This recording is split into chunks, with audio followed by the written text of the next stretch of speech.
புதுச்சேரி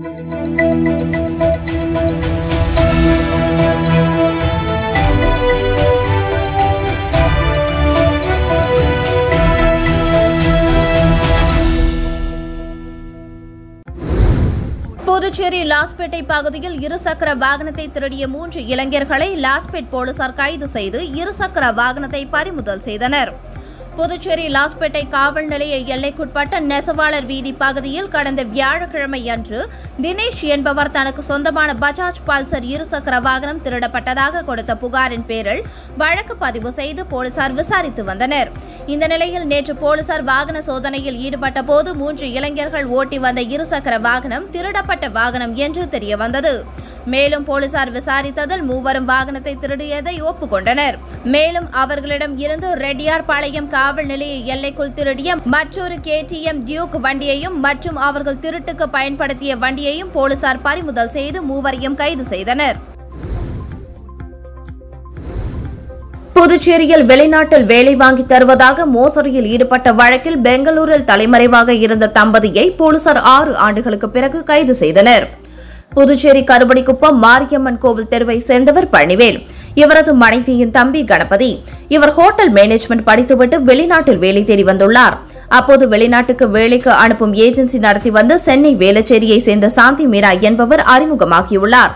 கணபதிக்கு வெளிநாட்டில் வேலை வாங்கி தருவதாகவும் மாதம் சம்பளம் 3 லட்சம் கிடைக்கும் என்று கூறியுள்ளார். இதற்காக கடந்த 2018ஆம் ஆண்டு 3 தவணையாக ரூபாய் 12,49,000 சாந்தி மீனாவிடம் கொடுத்துள்ளார். ஆனால் சாந்தி மீனா கணபதிக்கு வேலை வாங்கி தரவில்லை.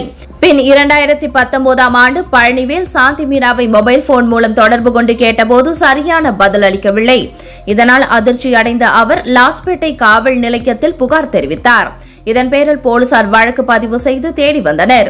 இந்த நிலையில் வெளிநாட்டில் வேலை வாங்கி தருவதாக பல லட்சம் மோசடியில் ஈடுபட்டு கடந்த 6 ஆண்டுகளாக பெங்களூரில் தலைமறைவாக இருந்த சாந்தி மீனா, அவரது கணவர் பாரதி ராஜா ஆகியோரை லாஸ்பேட்டை இன்ஸ்பெக்டர் இனியர் தலைமையிலான போலீசார் கைது செய்து புதுச்சேரி அழைத்து வந்து காலாப்பட்டு மத்திய சிறையில் அடைத்தனர். புதுச்சேரியில் மோட்டார் சைக்கிள் திருட்டில் ஈடுபட்ட நபரை கைது செய்த போலீசார் அவரிடம் இருந்து 2 மோட்டார் சைக்கிள்களை பறிமுதல் செய்தனர்.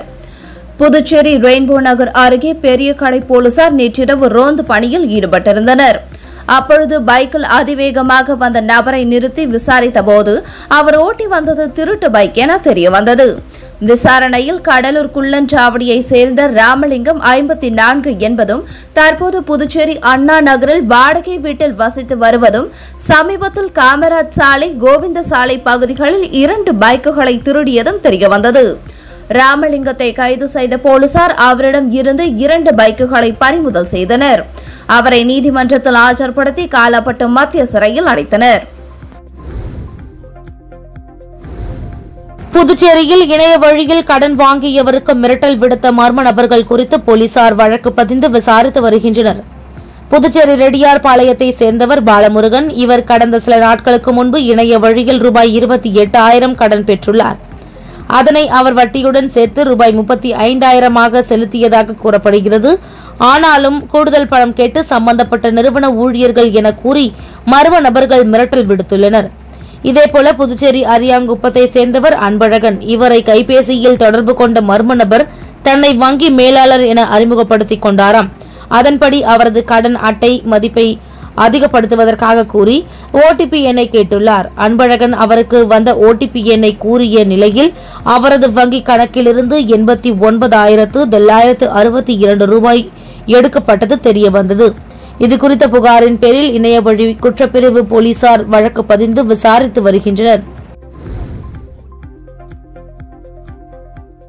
உங்கள் சக்தி சேனலின் புதுவையின் அன்றாட நிகழ்வுகளை உடனுக்குடன் தெரிந்து கொள்ள சக்தி சேனல் புதுச்சேரி யூடியூப் சேனலை சப்ஸ்கிரைப் செய்து கொள்ளுங்கள். மறக்காமல் பெல் பட்டனையும் கிளிக் பண்ணுங்க, ஷேர் பண்ணுங்க, லைக் பண்ணுங்க.